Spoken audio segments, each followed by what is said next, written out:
Everyone, कैसे हैं। स्वागत है आप सभी का इस नई एनसीईआरटी सीरीज में।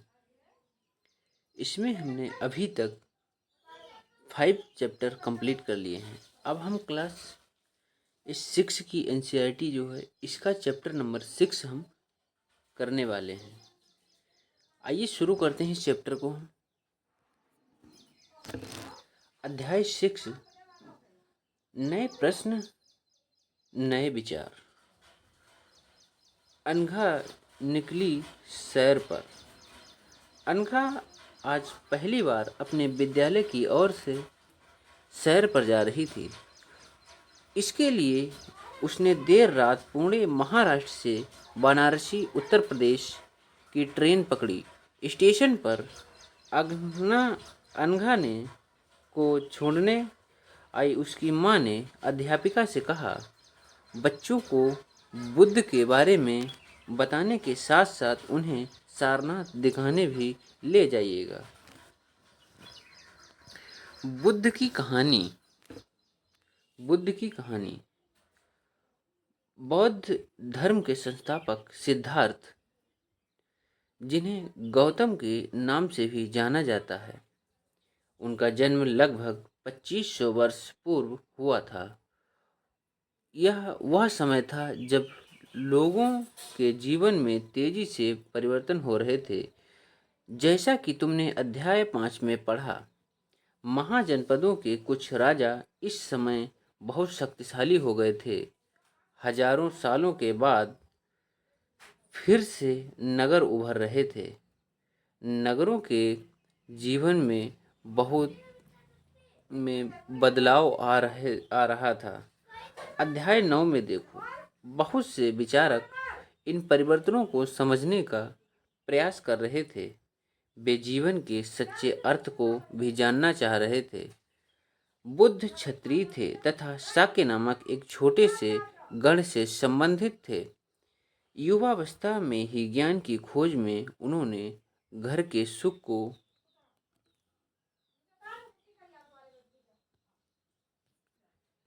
सुख को छोड़ दिया। अनेक वर्षों तक वे भ्रमण करते रहे तथा अन्य विचारकों से मिलकर चर्चा करते रहे। अंततः ज्ञान प्राप्त के लिए उन्होंने स्वयं ही रास्ता ढूंढने का निश्चय लिया। इसके लिए उन्होंने बोध गया, बिहार में एक पीपल के नीचे कई दिनों तक तपस्या की। अंततः उन्हें ज्ञान प्राप्त हुआ। इसके बाद वे बुद्ध के रूप में जाने गए। यहाँ से वे वाराणसी के निकट स्थित सारनाथ गए, जहाँ उन्होंने पहली बार उपदेश दिया। कुशीनारा में मृत्यु से पहले का शेष जीवन उन्होंने पैदल ही एक स्थान से दूसरे स्थान की यात्रा करने और लोगों को शिक्षा देने में व्यतीत किया। बुद्ध ने शिक्षा दी कि यह जीवन कष्टों और दुखों से भरा हुआ है और ऐसा ही हमारी इच्छा और लालसाओं, जो हमेशा पूरी नहीं हो सकती, के कारण होता है। कभी कभी हम जो चाहते हैं वह प्राप्त कर लेने के बाद भी संतुष्ट नहीं होते हैं और अधिक वस्तुओं को पाने की इच्छा रखने लगते हैं। बुद्ध ने इस लिप्सा को तज्हा तृष्णा कहा है। बुद्ध ने शिक्षा दी कि आत्म समय अपनाकर हम ऐसी लालसा से मुक्ति पा सकते हैं। उन्होंने लोगों को दयालु होने तथा मनुष्यों के साथ साथ जानवरों के जीवन का भी आदर करने की शिक्षा दी। वे मानते थे कि हमारे कर्मों के परिणाम, चाहे वे अच्छे हों या बुरे हों, हमारे परिवर्तन जीवन के साथ साथ बदल के जीवन को भी प्रभावित करते हैं। बताओ अपनी शिक्षा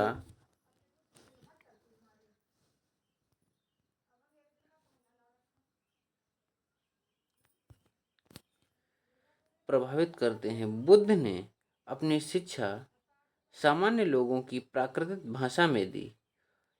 इससे सामान्य लोग भी उनके संदेश को समझ सकें। वेदों की रचना के लिए किस भाषा का उपयोग प्रयोग हुआ था? इसमें संस्कृत भाषा का उपयोग हुआ था। बुद्ध ने कहा कि लोग किसी शिक्षा को केवल इसलिए नहीं स्वीकार करें कि यह उनका उपदेश है, बल्कि बल्कि वे उसे अपने विवेक से मापें। आओ आओ देखें उन्होंने ऐसा किस प्रकार किया।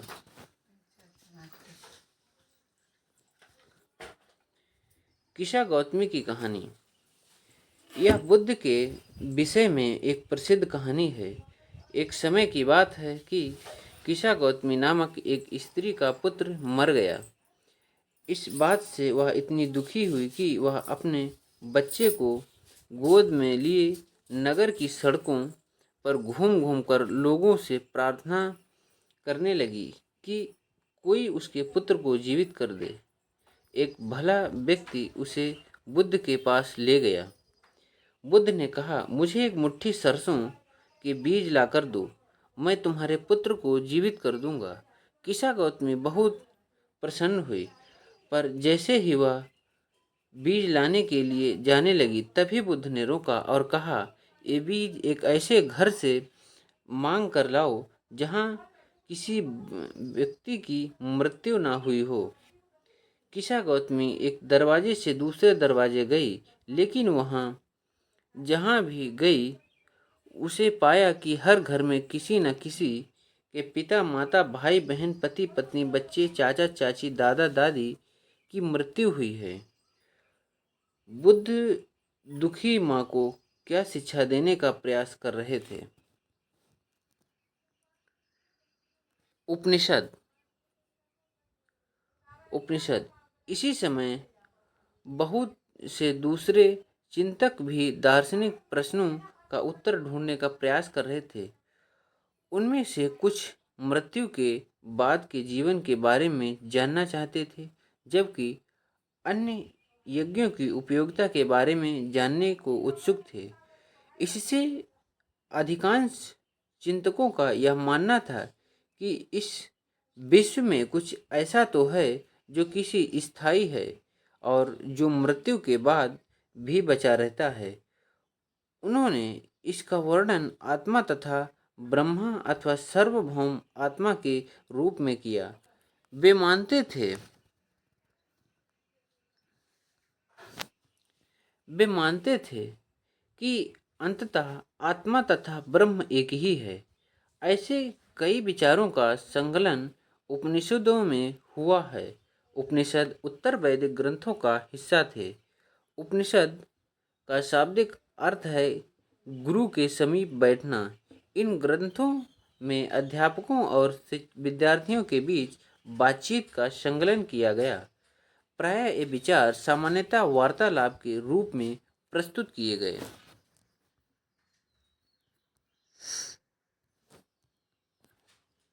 इन चर्चाओं में भाग लेने वाले अधिकांश पुरुष ब्राह्मण तथा राजा होते थे।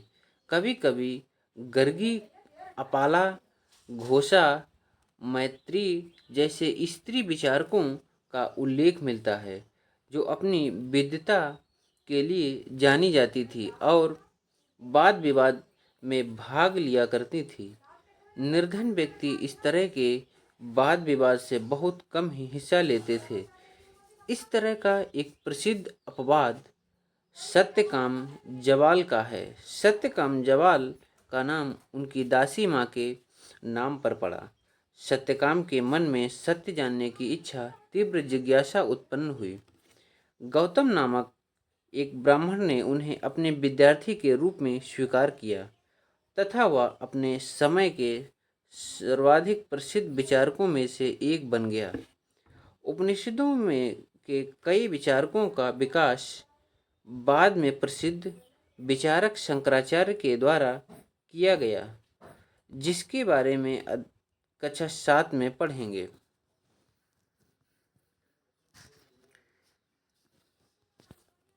जैन धर्म। इसी युग में अर्थात 2500 वर्ष पूर्व जैन धर्म के 24वें तथा अंतिम तीर्थंकर वर्धमान महावीर ने भी अपने विचारकों का प्रसार किया। वह वज्जी संघ के लच्छवी लिच्छवी कुल के एक क्षत्रिय राजकुमार थे। इस संघ के विषय में तुमने अध्याय 5 में पढ़ा है। 30 वर्ष की आयु में उन्होंने घर छोड़ दिया और जंगल में रहने लगे। 12 वर्ष तक उन्होंने कठिन तथा एकाकी जीवन व्यतीत किया।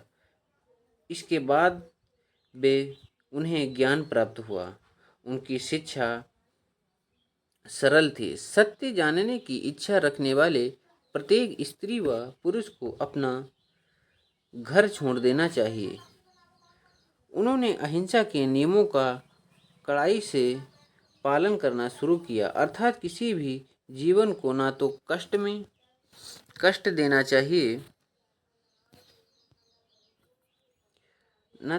देना चाहिए, और ना ही उसकी हत्या करनी चाहिए। महावीर का कहना था, सभी जीव जीना चाहते हैं, सभी के लिए जीवन प्रिय है। महावीर ने अपनी शिक्षा प्राकृत में दी है। इसी कारण कि साधारण जन भी उनके तथा उनके अनुयायियों की शिक्षाओं को समझ सकें। देश के अलग अलग हिस्सों में प्राकृत के अलग अलग रूप प्रचलित थे। प्रचलन क्षेत्र के आधार पर ही उनके अलग अलग नाम थे। जैसे मगध में बोली जाने वाली प्राकृत मगधी कहलाती थी। जैन नाम से जाने गए महावीर के अनुयायियों का भोजन के लिए भिक्षा मांगकर सादा जीवन बिताना था।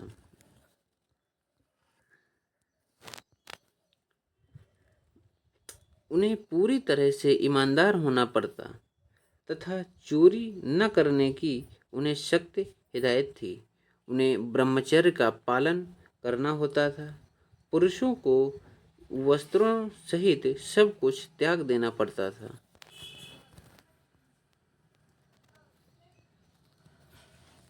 अधिकांश व्यक्तियों के लिए ऐसे कड़े नियमों का पालन करना बहुत कठिन था। फिर भी हजारों व्यक्तियों ने इस नई जीवन शैली को जानने और सीखने के लिए अपने घरों को छोड़ दिया।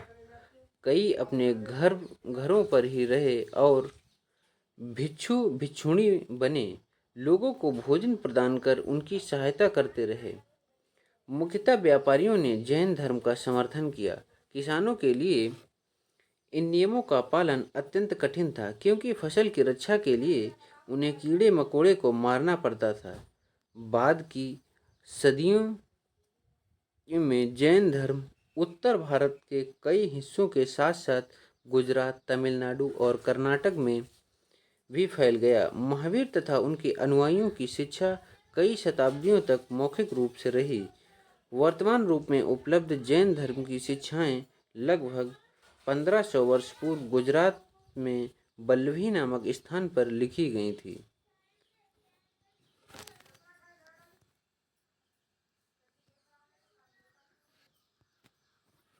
संघ।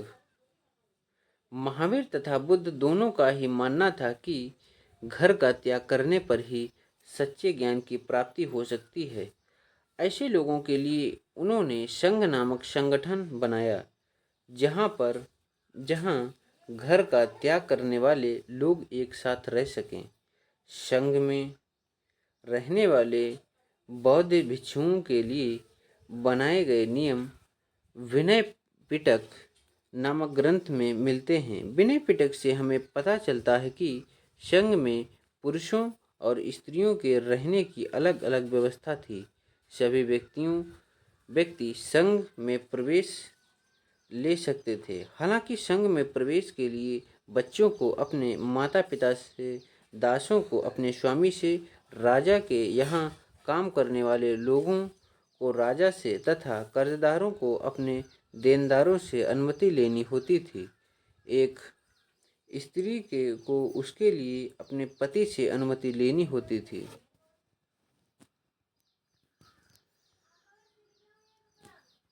संघ में प्रवेश लेने वाले स्त्री पुरुष बहुत सादा जीवन जीते थे। वे अपना अधिकांश समय ध्यान करने में बिताते थे और दिन के एक निश्चित समय में वे शहर तथा गांव में जाकर भिक्षा मांगते थे। यही कारण है उन्हें भिक्षु तथा भिक्षुणी साधु के लिए प्राकृत शब्द कहा गया। वे आम लोगों को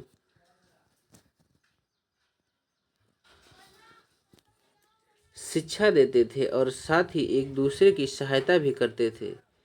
किसी तरह की आपसी लड़ाई का निपटारा करने के लिए वे प्रायः बैठकें भी किया करते थे। संघ में प्रवेश लेने वाले में ब्राह्मण, क्षत्रिय, व्यापारी, मजदूर, नाई, गणिकाएं तथा दास शामिल थे। इसमें से कई लोगों ने बुद्ध की शिक्षाओं के विषय में लिखा तथा कुछ ने संघ में अपने जीवन के विषय में सुंदर कविताओं की रचना की।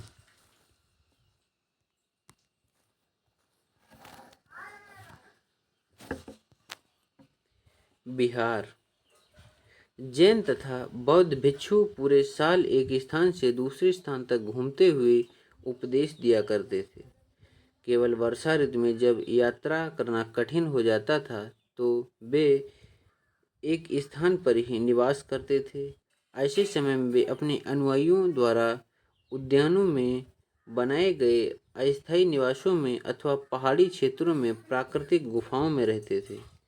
जैसे जैसे समय बीतता गया, भिक्षु भिक्षुणियों ने स्वयं तथा उनके समर्थकों ने स्थायी शरण स्थलों की आवश्यकता का अनुभव किया। तब कई शरण स्थल बनाए गए जिन्हें बिहार कहा गया। प्रारंभिक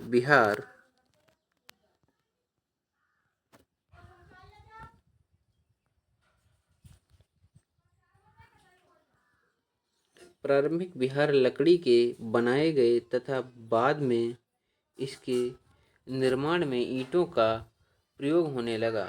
पश्चिमी भारत में विशेषकर कुछ बिहार पहाड़ियों को खोदकर बनाए गए। प्रायः राजा किसी धनी व्यापारी, राजा अथवा भूस्वामी द्वारा दान में दी गई भूमि पर बिहार का निर्माण होता था। स्थानीय व्यक्ति भिक्षु भिक्षुणियों के लिए भोजन, वस्त्र तथा दवाइयाँ लेकर आते थे, जिसके बदले में वे भिक्षुओं और भिक्षुणियों लोगों को शिक्षा देते थे। आगे आने वाली शताब्दियों में बौद्ध उपमहाद्वीप के विभिन्न हिस्सों के साथ साथ बाहरी क्षेत्रों में फैल गया।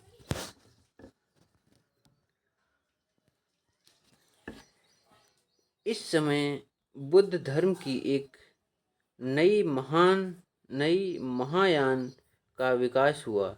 इसकी दो मुख्य विशेषताएं थी। पहले, मूर्तियों में बुद्ध की उपस्थिति सिर्फ कुछ संकेत के माध्यम से दर्शाई जाती थी। मिसाल के तौर पर उनकी निवाड़ प्राप्ति को पीपल के पेड़ की मूर्ति द्वारा बनाया जाता था। पर अब बुद्ध की प्रतिमाएं बनाई जाने लगीं। इनमें से अधिकांश मथुरा में तो कुछ तक्षशिला में बनाई जाने लगीं।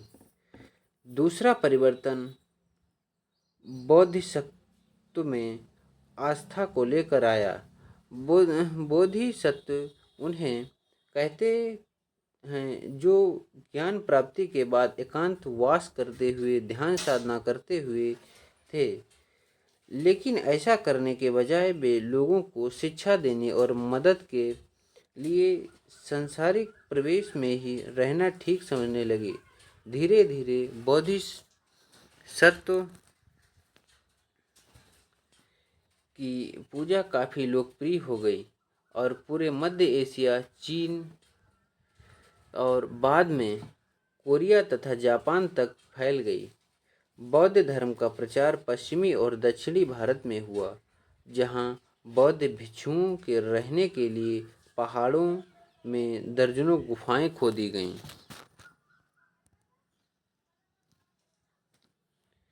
बौद्ध धर्म दक्षिणी पूर्वी की और श्रीलंका, म्यांमार, थाईलैंड तथा इंडोनेशिया सहित दक्षिण पूर्व एशिया के अन्य भागों में फैला था। थेरवाद नामक बौद्ध धर्म का आरंभिक रूप इन क्षेत्रों में कई अधिक प्रचलित था। तीर्थयात्री वे स्त्री पुरुष होते थे जो प्रार्थना के लिए पवित्र स्थलों की यात्रा किया करते थे। इसी तरह भारत की यात्रा पर आया चीनी बौद्ध तीर्थयात्री का फासियन काफ़ी प्रसिद्ध है। वह करीब 1600 साल पहले आया। स्वयं 1400 साल पहले भारत आया और उसकी करीब 50 साल बाद इंतशिंग आया। वे सब बुद्ध के जीवन से जुड़ी जगहों और प्रसिद्ध मठों को देखने के लिए भारत आए थे। इसमें से प्रत्येक तीर्थयात्री ने अपनी यात्रा का वर्णन लिखा। उन्होंने अपनी यात्रा के दौरान आई मुश्किलों के बारे में लिखा। इन यात्राओं में कई वर्ष लग जाया करते थे। जिन देशों को मठों को उन्होंने देखा उनके बारे में उन्होंने लिखा और उन किताबों के बारे में लिखा जिन्हें वे अपने साथ लेकर गए थे। नालंदा शिक्षा का एक विशिष्ट केंद्र।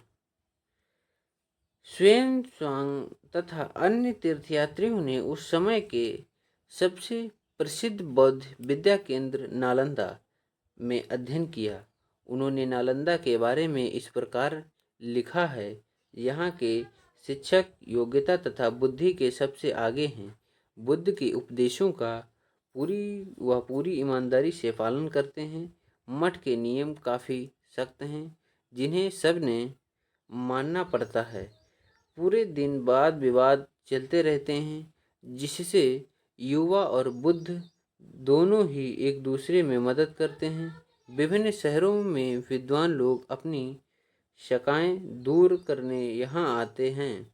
नए आगंतुकों से पहले द्वारपाल ही का कठिन प्रश्न पूछते हैं।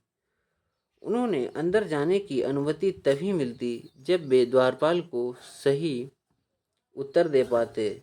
10 में से 7-8 सही उत्तर दे पाते हैं। जीवन के चरण।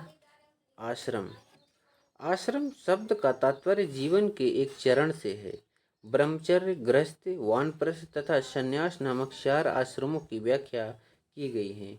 ब्रह्मचर्य के अंतर्गत ब्राह्मण, क्षत्रिय तथा वैश्य से यह अपेक्षा की जाती थी कि इस चरण के दौरान वे सादा जीवन बिताकर वेदों का अध्ययन करेंगे।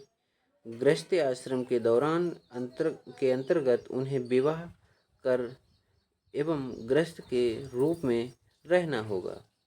वानप्रस्थ के अंतर्गत उन्हें जंगल में रहकर साधना करनी थी। अंततः उन्हें सब कुछ त्याग कर सन्यासी बन जाना था। आश्रम व्यवस्था ने लोगों को अपने जीवन का कुछ हिस्सा ध्यान में लगाने पर बल दिया।